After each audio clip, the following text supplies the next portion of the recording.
Olá, galera! Tudo bem com vocês? Eu sou a professora Laíses. Sejam muito bem-vindos ao MEV, minha escola virtual, Aprendendo em Rede. O nosso componente curricular de hoje é português e o tema da nossa aula é Conhecendo um Conto. Você sabe o que é um conto? O conto é um texto narrativo do gênero literário. Ele tem um foco em um fato ou um acontecimento. Geralmente é uma ficção, ou seja, é uma história inventada. Os contos são fantasiosos, histórias de faz de conta que são muito contadas.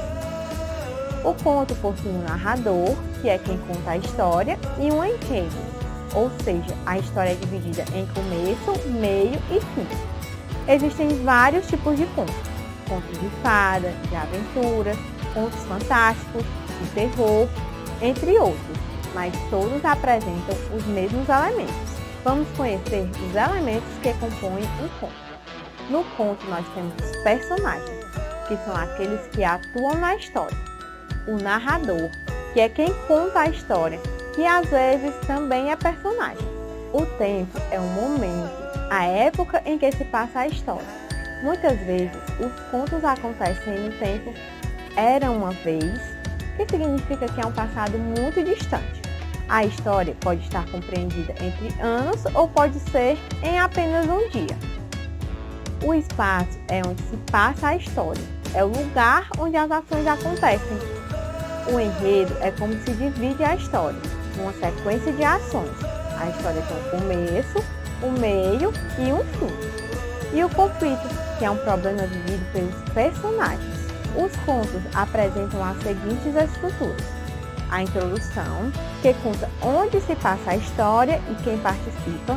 Depois temos o desenvolvimento, que é quando acontece algo, surge um conflito. Em seguida, o clímax, que é quando o problema atinge seu ápice.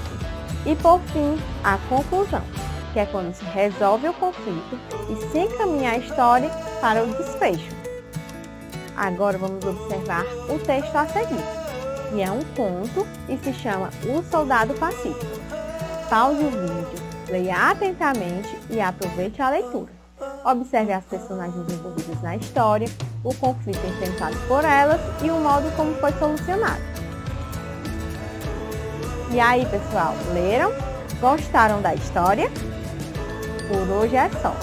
Agora vocês irão realizar as atividades de número 1, 2 e 3 do bloco de atividades. Até a próxima!